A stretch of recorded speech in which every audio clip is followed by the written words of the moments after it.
Hello everyone, today's video addresses a recent statement made by a Middle Eastern woman questioning the stance of some prominent figures on distressing issues. Let's dive into the complexities she's highlighted and explore the broader implications.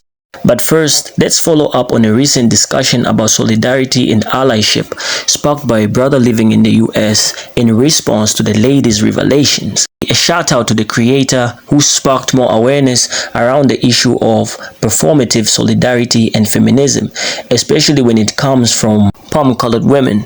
Our brother emphasizes the historical tendency of palm-colored women to wield terms like solidarity without consistent action, particularly in addressing issues first by our sisters and brown-skinned women.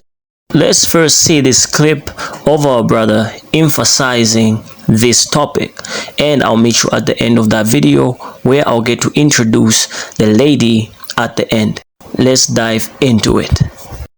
Firstly, I want to shout out to this creator, Ytee. She makes a lot of good points, and I'm glad that she brought more awareness, especially with her platform, to the issue of white women throwing around words like solidarity and feminism, knowing that that blanket has historically never applied to black and brown women.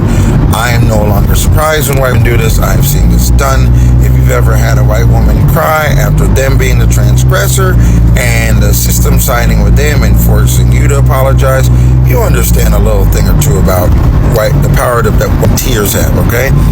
That being said, I look at the situation and it's weird that women, again, a bunch of women celebrities would make a video as if they've learned nothing from the pandemic about how nobody wants to see a group of celebrities talking to us about morals and values, bro.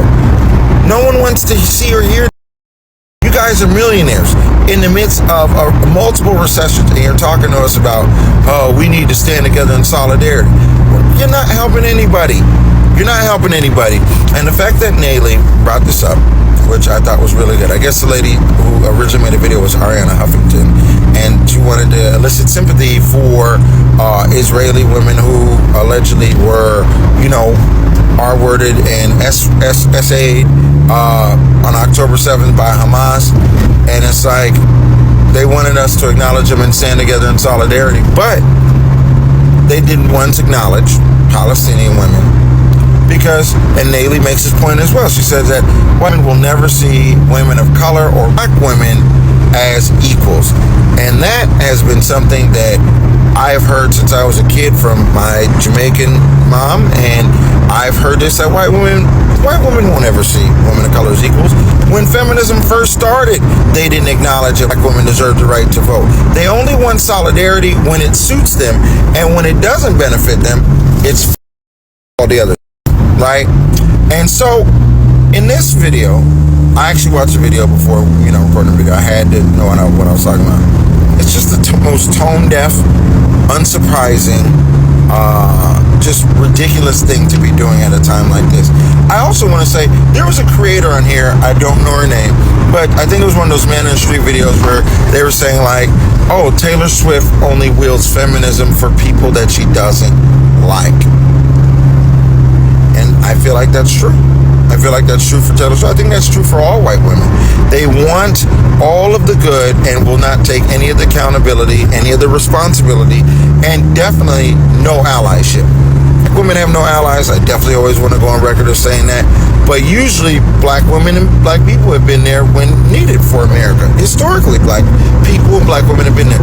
And the fact that everyone is surprised that women are, I think we all saw the headline about black women or blacks in America are standing with Palestine and it's stressing Jewish allyship. It's like, there is no allyship, bro. Maybe there were a few Jewish people during the Civil Rights era. Maybe there were a few Jewish white women during the era. Maybe there were a few Jewish white women during the feminism era. But I'm going to be honest with you. White women have historically and often rejected the advice, the guidance. They never heed it. They do not ever show up in the front lines for anybody else but themselves. And you know why that is? It's because they're upholding supremacy. White supremacy is pretty much a belief that we don't need to worry about anybody else but ourselves. And when we need them, they'll be here for us. I mean, who else are they going to support? And now they're realizing that everyone is supporting everything else. Everything else. I don't think I've ever seen a more worldwide, and I'm not just talking about Palestine now, I've never seen more of a worldwide revolution. Countries, African countries are standing up, Niger, Burkina Faso, and they are rejecting the colonialism. And the West is shook. He draws attention to the power dynamics at play, citing the impact of palm-colored women tears in deflecting accountability, a phenomenon many people of color can relate to.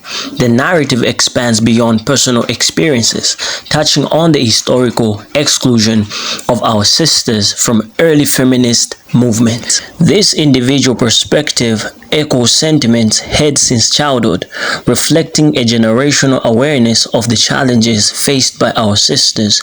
The creator emphasizes that palm-colored women often cherry-pitch when to extend solidarity, revealing a selective approach that perpetuates systemic inequalities. Now let's dive into the video of the woman as she passionately argues the ongoing conflict has resulted in a staggering number of Palestinian lives, with thousands facing arrest for expressing their views or showing solidarity with Gaza. Let's get into that video now, and I'll be back at the end of the video to talk about more points and break this down further.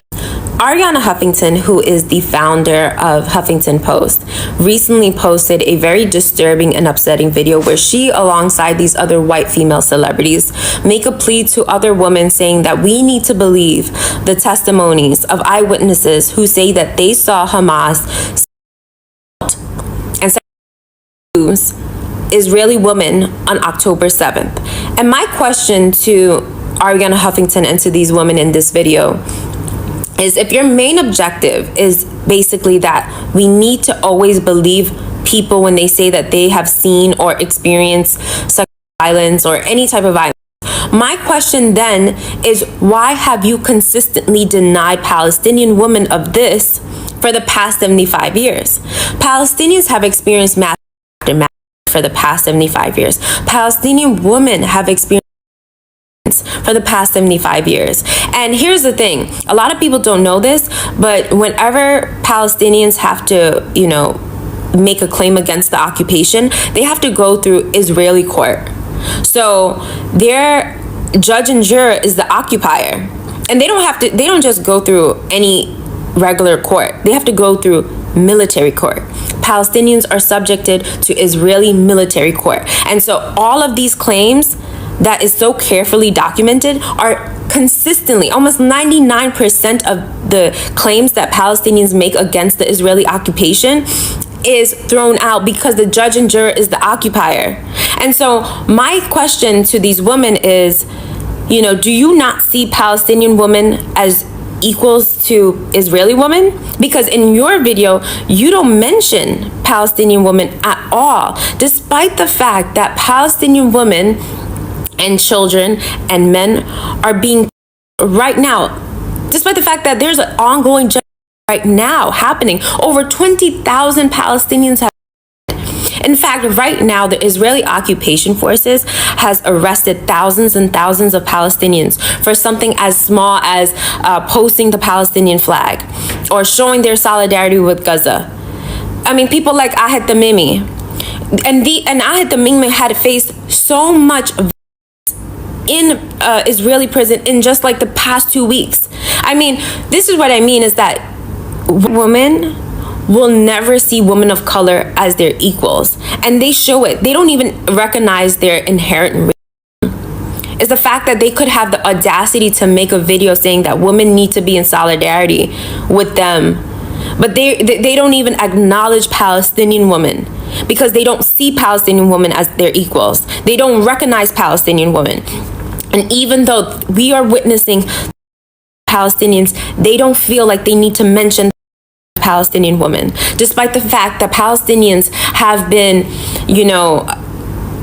slowly over the past 75 years. There has been a slow extermination of Palestinians for the past 75 years, and this has been documented. This is such a well-documented occupation, and not a single mention about the Palestinian cause. And this is why I say women will never be our allies, because white women are there to uphold supremacy, and they have consistently done this historically. They are accomplices to supremacy. Palm-colored women will never see women of color as their equals. They uphold palm-colored supremacy, turning a blind eye to the genocide of Palestinians for the past 75 years. This perspective challenges us to ponder deeper questions about allyship, equity, and the recognition of the struggles faced by women of color around the world. It prompts us to ask, do certain narratives overshadow the voices and experiences of women of color, perpetuating a hierarchy even within movements advocating for justice? As we navigate these complex waters, it's essential to engage in open dialogue, listen to diverse voices, and question on the structures that may unintentionally perpetuate inequality. Now let's address the broader context. Our brother in the first video highlights a lack of true allyship for our sisters, emphasizing that historically, palm-colored women have been absent from the front lines when it comes to advocating for others. He challenges the notion of true allyship, citing instances where it seems to be more self-serving than genuinely supportive. And here is where it gets interesting. He draws attention to global movements, like those happening here in African countries, standing up against colonialism, demonstrating a united front against oppression.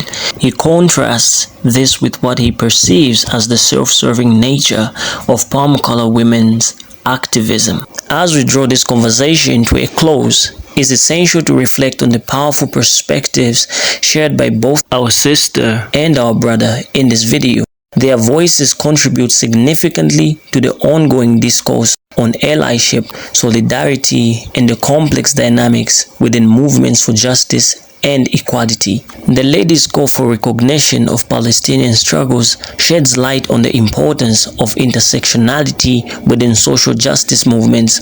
Her critique challenges us to examine the selective nature of solidarity, urging us to question who is included and who is left behind in our pursuit of justice. On the other hand, our brother's commentary delves into historical patterns of palm-colored women's activism, emphasizing the need for genuine allyship. His words encourage us to move beyond symbolic gestures and to critically evaluate the impact and intention behind expressions of solidarity. Personally, I think this is the issue with most palm-colored people, as their desire in life is to be more of the upper hand than to show humanitarianism and passion as we do. And that is why our motherland, Africa, is the best place and continent on this planet, simply because we know compassion. As we navigate the complex terrain of allyship, let's remember that learning and growth are continuous processes. Engaging with diverse voices, amplifying marginalized perspectives, and acknowledging historical context are integral steps towards fostering more inclusive and effective activism. In considering these perspectives, it is crucial to recognize that allyship is an ongoing journey. It requires active listening, self-reflection, and commitment to dismantling structures of oppression. Now, before we wrap up today's discussion, I want to hear from you, our amazing audience, a vibrant and diverse community shaping the narrative. We have explored the powerful statements from both our brother and sister in this video. I am genuinely curious about your take on this complex conversation. How does their perspective resonate with you? Have you encountered similar situations or observed dynamics within movements for justice that left certain voices unheard?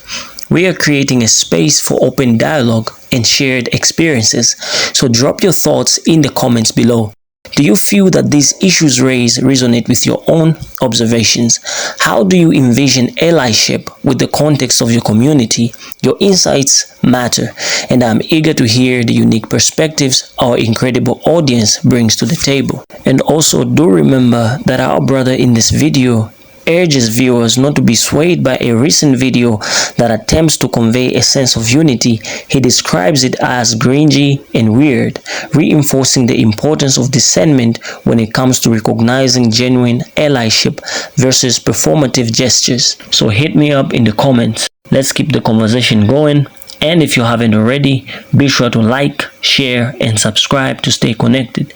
Your voices make this channel the vibrant space it is. Until next time, keep those conversations flowing, stay curious, and have an awesome day.